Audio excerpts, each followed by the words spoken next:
来把新玩具 K 级魔幻磨完之前的超级人来，只出了一个车厢啊，这一回车头也终于出来了。盒子其实还并不大，这么点的一个小小的。纸品方面，说明书和2张人物卡。配件兜里边还有之前车厢模式的替换补件，能量战士的小人，画风看起来也是非常日式的风格。该有的关节可动的素质还不错，但是吧，肩膀和胯部这里是球形关节，这个球很容易脱落下来。变形过程非常简单，注意肩膀这里的开口球碗停放位置，先把这里转横，再把这里往里折，让这个开口的球朝外，这个桩子就凸出来了。拧一下，旋转，卡到这个凹槽里面去。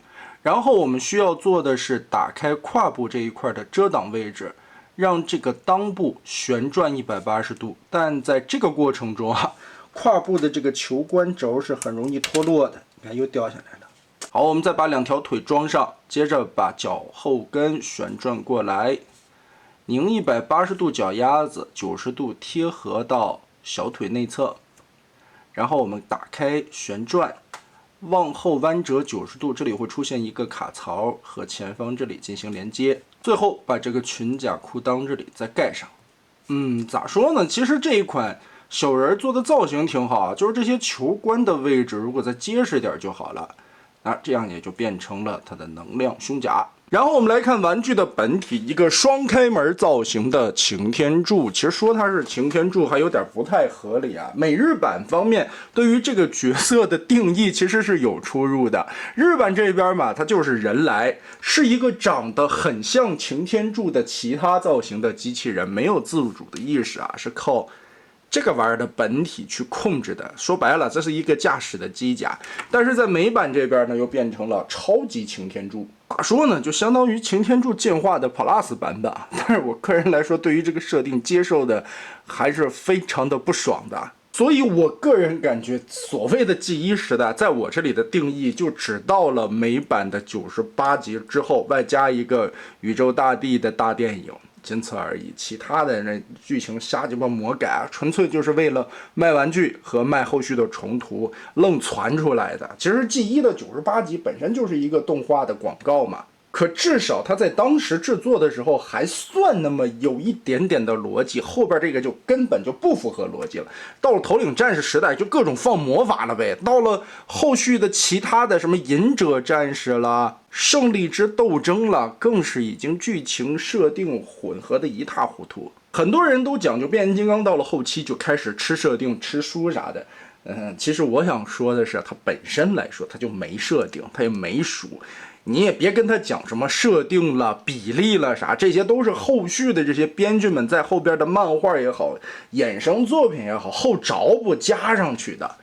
它从始至终就是一个玩具的广告片，你对它要求那么高干什么？对不对？其实看着盒子不大，玩具本体还是挺高的，到头顶差不多已经来到了27公分左右。这个天线很长的设定，其实在早期的日版设定图里边就经常的出现。胸口的蓝色透明窗里边还有这种一片一片的刻画，很好看。打开以后有个白色的边缘，里边的领导模块舱室细节勾勒，涂装的层次也很好。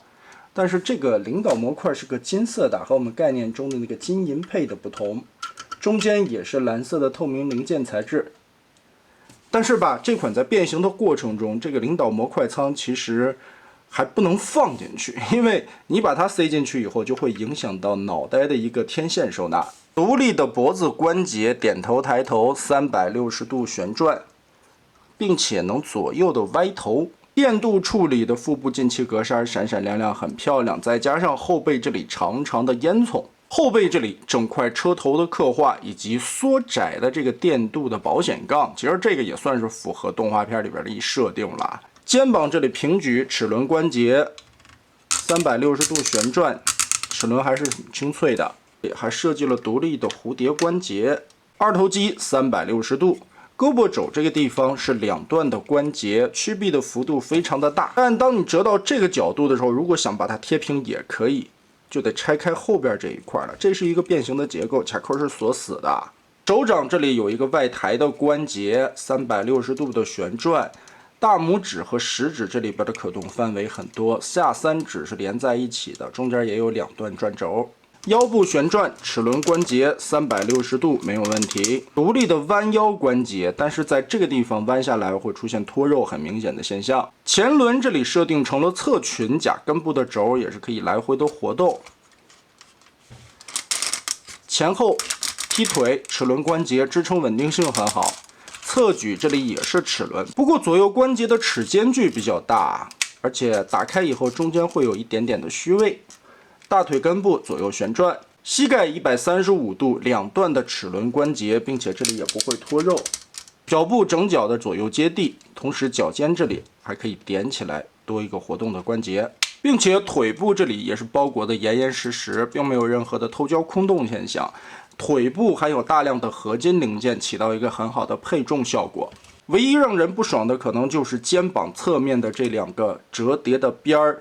有一些轴缝隙暴露在这里，稍微有一些影响美观。那我们也是进入这一款的变形过程。作为 KG 生产的产品，一开始我还觉得，会不会变形会很变态啊？没想到这一款的难度还算适中啊。所以其实建议先把这一块缩好了，里边这一块的挡片停到正确的位置之后，再往里旋转拳头，这样就不会出现卡边的现象。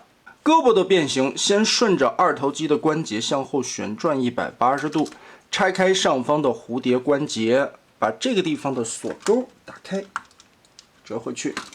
下方这里同样会有一个锁钩也打开，夹着这块板子就解锁开了。然后从里边掏出来这个面板，往下旋转90度。注意这里边有2层板件，也是2个旋转的轴。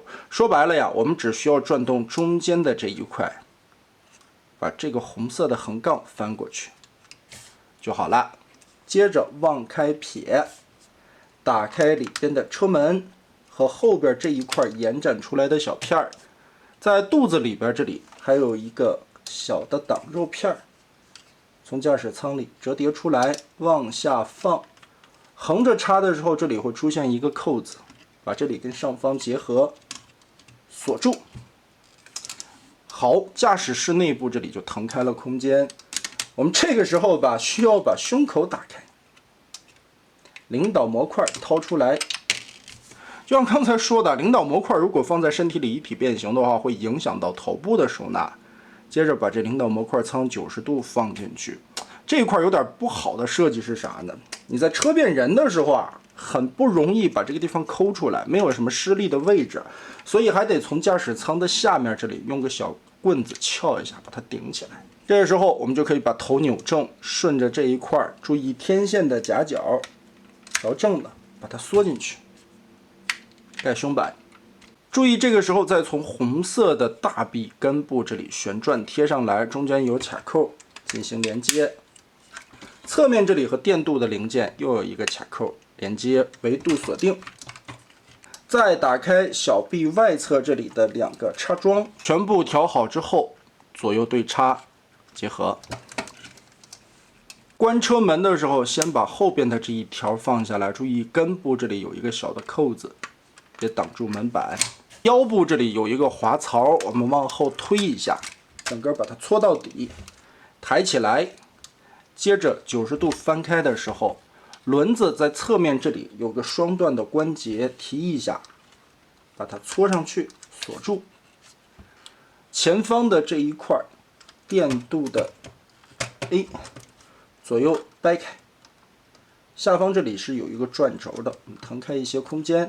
保险杠后方这里有一个三角区，里边是有扣子的，先把它顶开，然后旋转一下，翻上来180度，作为侧面的挡肉位置。现在还不要结合，我们先把它拉开，从肚子里边翻起来中间的电镀零件，上方这里有一个卡槽啊，把它结合住，然后左右对插起来。2变3的拉伸就把这个保险杠加宽了。这个时候我们再把挡肉的零件折叠上来，通过后方这里的一个插扣进行固定，结合。来看腿部的变形，也是一个包片片的结构。先把这一块的卡扣打开，立起来，再把侧面的这一块打开，里边翻起来一个小板子，往外折叠，顺着根部的转轴旋转180度，抬到上方，翻到正面来，顶开这一块小腿面板，把它拉下来，接着顶起来这一侧上方的板子，把这个边缘180度翻出来，再盖上。脚踝往里收纳，直接提上来以后，这块有一个燕尾的锁扣，把它锁住。侧面这一块折下来，跟后方的脚跟结合锁上。刚才旋转过来的这片装甲上面的插扣定位，侧面这里的插扣包一圈，完全的锁住。再把里边的这一片折上来，结合，腿部就可以固定在一起了。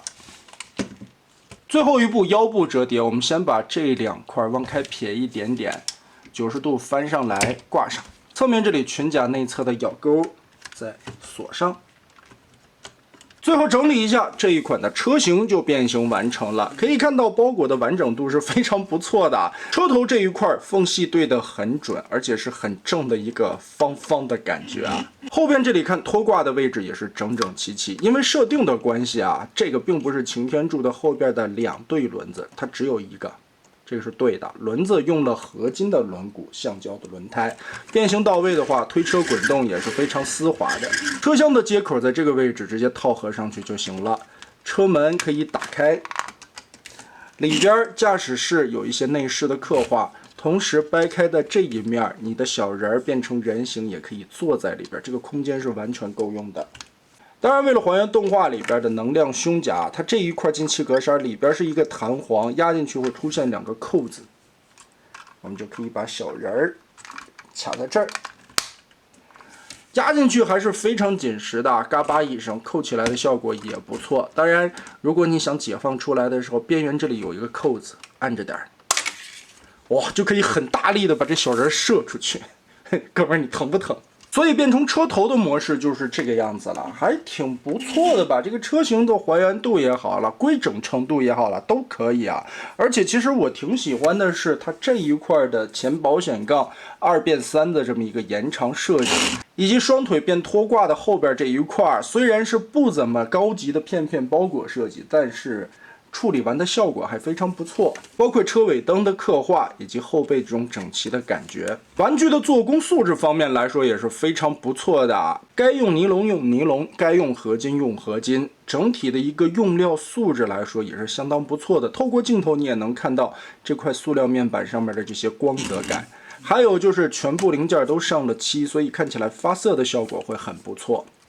很扎实啊！这说起来，设计你喜不喜欢，咱们先单放在一边，这毕竟是个人的风格问题。但是做工、用料、材质这些，展现的是一个厂家的诚意啊，这一点上边 KG 做的还都是不错的。然后咱们来把它变成合体的模式，也是首先把后边的这一块卡扣打开，顺着这个地方拆开三角形的固定区域，2个胳膊翻起来，收纳起小臂上方的结合位点。和前方烟囱这里左右的卡扣打松，拉开，这一块的卡扣也打开。现在我们要卸开这一块的面板，旋转180度贴到这一侧来。下方的这一块面板依旧是只旋转中间的位置，把中间这条转过来，90度旋转上去，贴到这块盖板的内侧。然后我们把胳膊旋转180度，顺着这个地方的关节再旋转180度卡上来。折叠过后，我们需要打开车门，顺着这个地方的双段关节往开错它，折成这样的夹角。和旁边这个对比一下，把这块板凸出来，再把车门盖上。腿部左右打开，拆开这一块包着这一圈的面板，裙甲往上翻，顺着这个地方直接往起团一个最小的幅度，夹合，紧紧的贴上来。这个时候蓝色的盖板往里贴合，跟侧面这里的三角挂钩锁上。同时结合的还有小臂上方侧面的卡扣，把这里对准，同时的插入。固定好之后，用烟囱后方的电镀卡扣再跟小腿结合。好的，稍微调整一下，合体形态的这个方坨坨我们就变形好了。掏出之前人来的车厢，哎，终于不用塞这个纸壳子了，我们就可以把它插入。注意结合在裙甲后方这里的2个孔位。插好以后，背包往里缩，而这时候我们就需要掏出这个板子来跟原来的替换一下。那有人要问了，说我不换行不行呢？答案是不行。这个是旧板子，这个是新板子，它们的区别在于新的板子这个凹槽会更深一些，胳膊最后卡在这个位置，你用旧板子的话，这里会顶到，插不进去。另外的区别在于卡扣的位置，新板子这里会多加一个插孔，让这块上方结合的更稳。所以换上之后，这回就很好的固定了。哎，换上了这个正经的车头以后，质感一下子就上来了。不论是塑料的光泽感，还是电镀的这种闪耀感，涂装的处理和身上红色进行了一个很好的搭配。这可不是原先的这个纸壳子车头所带来的质感能比拟的了。合体完成的效果非常不错，尺寸也是相当巨大，目前已经到头顶36公分了。想象一下 ，KG 将来应该还会再加一个神弹马甲上去，那到时候这个玩意儿的尺寸应该会更加的夸张。但是现在我已经有一点担心了，膝盖位置的这个齿轮关节的支撑力度啊。但如果将来加了神弹之后，它不光是鞋底子这一块，背后这里还会有一个巨大的翅膀，当然肚兜这一块也会增加一个装甲。到时候这个重心能不能撑得住？再一个齿轮关节。我觉得到时候应该再做一个加强的补件吧，不然现在看起来的话就已经有点危险了。所以下一步神弹该如何做，也是把这个难题继续交给 KG 的设计师。目前来说，超级人来合体完成的形态样子还是非常帅的。没想到胸口正经的车头一装进去以后，质感提升的跨度是如此之大。用肉眼实际看的效果会非常的霸气。那么大家觉得 KG 的这一套超级擎天柱设计的如何呢？欢迎在评论和弹幕留下你的观点。这期咱们就玩到这儿吧。